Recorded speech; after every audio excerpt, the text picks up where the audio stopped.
से बर्बाद कर देता है। नाम हम नोट कर ले।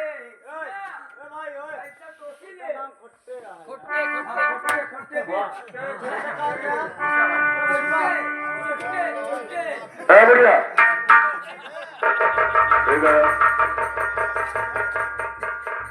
क्या है जमींदार साहब? तो कौन? मेरा नाम मालती है। अच्छा, ये मेरे पति है। यानी इस बुढ़े की तू पत्नी है?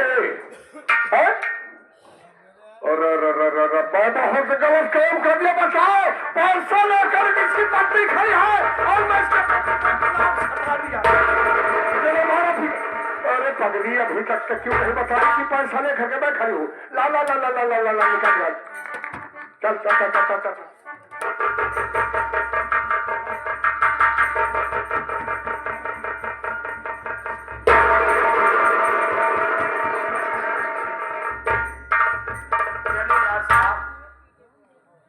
मेरे पास पैसे नहीं है। मैं मेहनत मजदूरी करके आपको पाई पाई पैसे चुका दूंगी। अच्छा, यानी तेरे पास पैसे नहीं है तो बीच में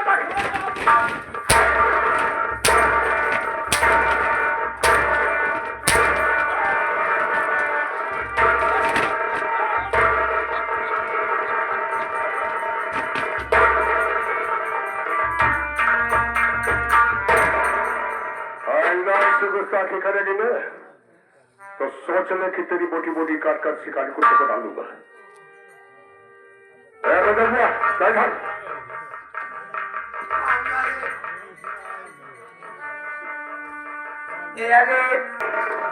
जगुआ, बोल, पैसा लेगा या बाढ़ के मुंह में जाएगा?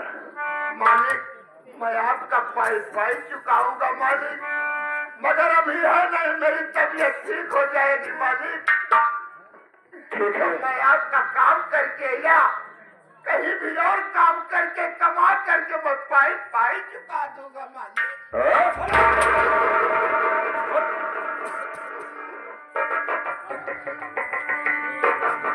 देख, तेरे पास पैसे नहीं तो मेरे पास वक्त नहीं है।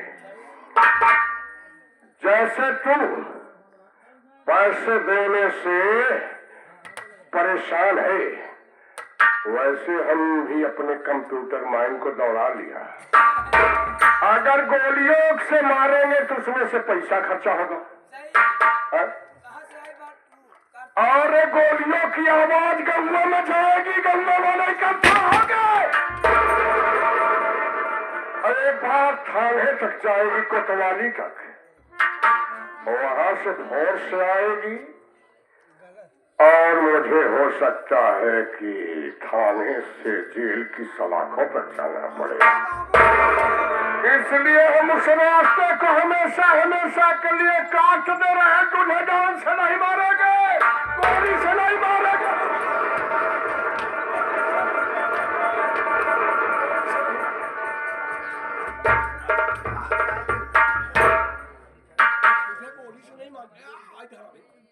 मेरे पास आपकी बड़ी मेहरबानी मालिक, आप हमको नहीं मारेंगे। कुछ को नहीं मारेंगे। हाँ मालिक, मैं आपका पाई दे दूंगा।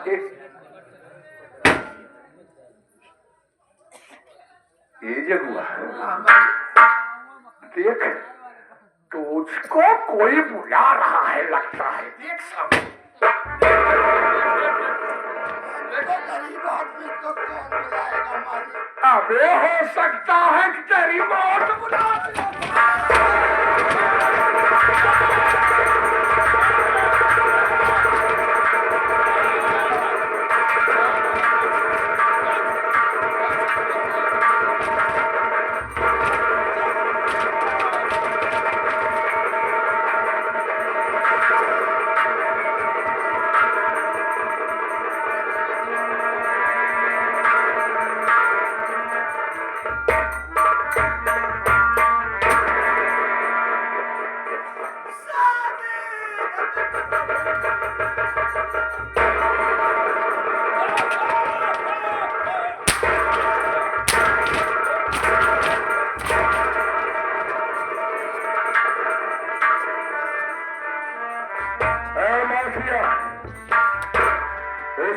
लाश को छूने की हकदार नहीं है। इसकी लाश इसी झोपड़ी के सामने सड़ेगी जब तक मेरे पैसा के खिलाफ करके मेरी हमें तक नहीं पहुंचा देगी। और कहीं ये बात गंगा वालों के मालूम हुआ, गंगा वाले खाने सके तो सोच ले कि तेरे हक में बहुत बुरा होगा। चल भाई।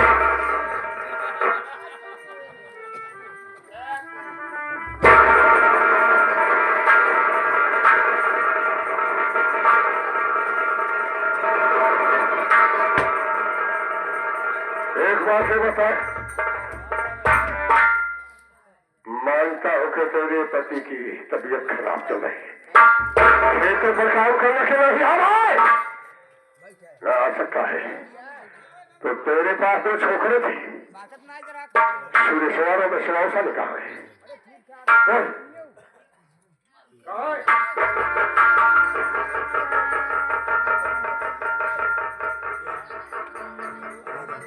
सरकार साहब, एक बेटा मेरा मजदूरी करने गया है। अच्छा, और दूसरा वाला ननिहाल गया है क्या करने? पढ़ाई करने। ओ बताओ अपने छोकरे को पढ़ा लिखा करके डिप्टी कलेक्टर बनाएगी तो ठाकुर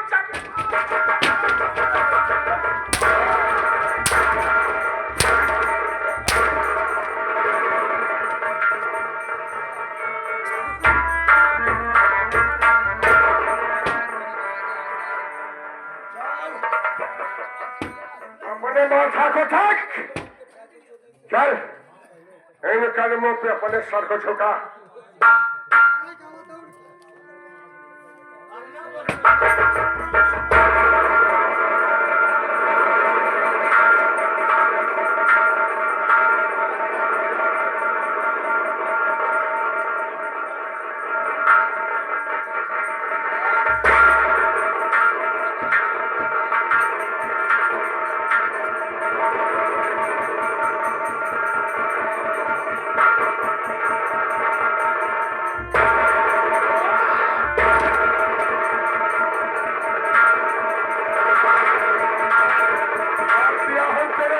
से जा रहा है, लेकिन याद रख कि मेरे पैसों का इंतजाम करे रखना। से तेरे पति को गोली मारा है, तुझे भी दुनिया से बचा दूंगा।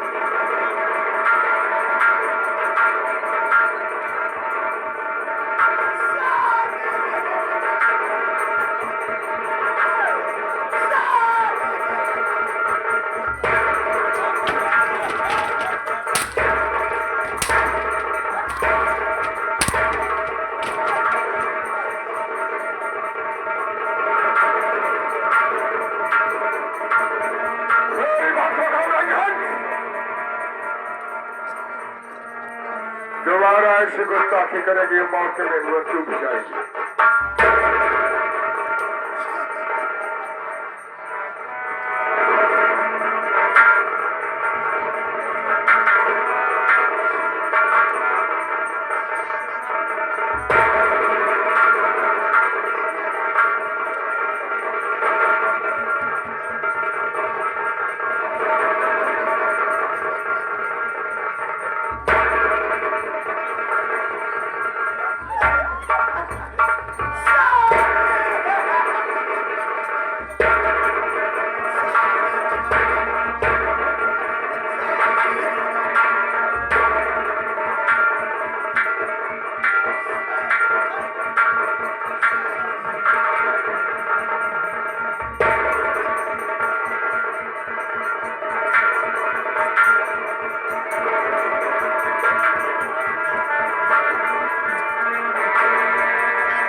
सिलेंडर प्रधान जी ये जो कि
दूर दराज से आए हुए सभी नौजवान कला के प्रेमी भाइयों को मेरी तरफ से और हमारी पूरी पार्टी की तरफ से सबको प्यार भरा नमस्कार करती।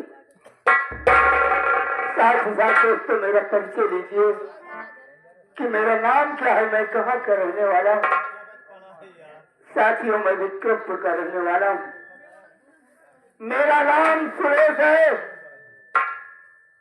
मेरे आदरणीय पिताजी का नाम श्री जगदीश किसान है। माँ का नाम मालती है और मेरे घर में मुझसे छोटा एक प्यारा सा मेरा भाई है जिसका नाम रमेश है। रमेश साथियों गरीबी के कारण बाबूजी तो मुझे पढ़ा नहीं लगे, लेकिन मेरा छोटा मुन्ना पढ़ने की जिससे ननिहाल चला गया। आज एक हफ्ते से मेरे बाबूजी की तबीयत बहुत खराब चल रही है। घर में खाने के लिए दाना नहीं है, बाबूजी की दवा कराने के लिए पैसा नहीं है। यही सारी बातें सोचकर मैं सोचा कहीं किसी शहर किसी चौराहे पर चला जाऊं, कहीं इसे गाने का भी काम मिल जाएगा तो 2 साल में रुककर मैं काम कर लूंगा, कुछ पैसे हो जाएंगे। आऊंगा लौट कर बाबूजी की दवा कराऊंगा, खाने का राशन जुगाने की व्यवस्था भी कर लूंगा। लेकिन कहा गया नसीब में जो कुछ लिखा होता है वही होता है। जहाँ जाता हूँ ठोकरें ही ठोकरें मिलती है।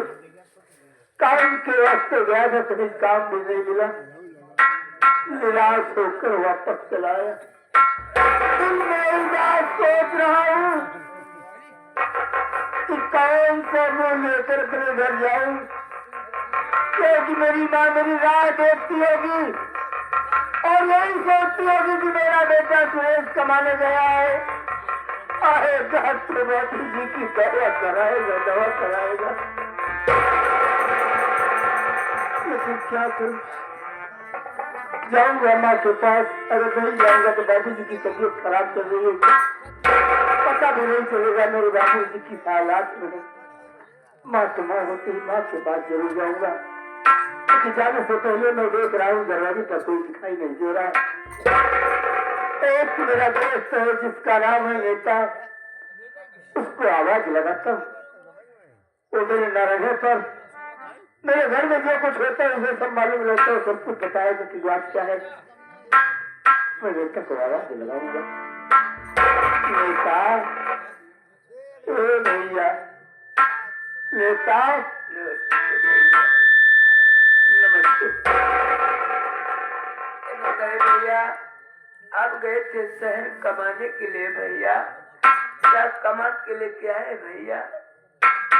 क्या बताऊं बेटा, इसी बात पे कोरोना किधर जाता हूँ नसीब खराब ही मिलता, ठोकर ही ठोकर मिलती। काम करने के वास्ते गया था मुन्ना, लेकिन काम भी कहीं नहीं मिला, निराश होकर वापस चलाया। एक बात तो ये बता कि मेरे बाबूजी की तबीयत किस तरह से? आपके बाबूजी की तबीयत एकदम ठीक है भैया, और आपके पिताजी और आपके बाबूजी वो बहुत आराम से सो रहे भैया। आज के बाद बाबूजी को दिक्कत नहीं होगी भैया। क्या कह रहा है भैया, क्या कह रहा? हाँ भैया। पीछे में माँ को आवाज लगाता, माँ, ए माँ, माँ, अरे देख माँ, आज तेरा राजा बेटा सुरेश तेरे पास है, निगाह उठा कर देख। मैं जान रहा हूँ, समझ रहा हूँ तुम मुझसे नाराज है ना माँ, कैसी जगह बताया मैं तुमसे चला गया था, इसलिए मुझसे नाराज है ना मैया, नाराज है।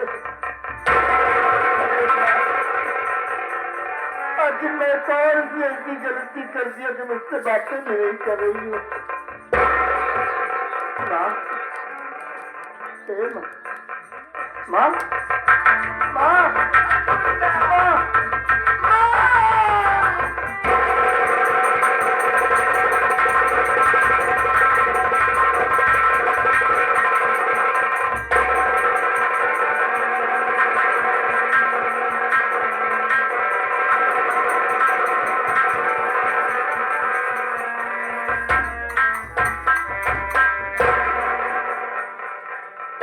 माँ, अरे मैं क्या देख रहा हूँ माँ, तेरे आंखों से आंसू बरस रहे, आंसू की धारा नहीं बंद हो रही है। आखिर क्या बात है, बाबूजी की तबीयत ज्यादा खराब हो गई है, कुछ बताती क्यों नहीं माँ, क्यों नहीं बताती?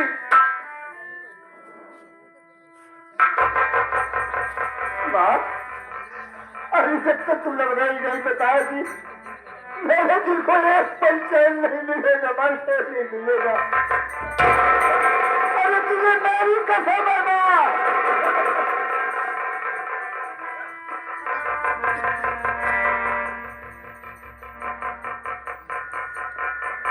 मुन्ना अपने झोपड़ी के जमींदार साहब आए थे। क्या जमींदार साहब? हाँ, क्या बात थी माँ? पैसा मांगने आए थे। पैसा? कैसा पैसा? तुम्हारे बाप ने 5,000 के लिए थे पैसा। तो उसी पैसे के लिए सुनो रही माँ। अरे तुझे सोचना चाहिए माँ कि तेरे दोनों बेटे जवान हो चुके हैं, अरे कमा के जमींदार करके पैसा अदा कर देंगे, इसमें रोने की क्या बात है माँ, क्या बात है?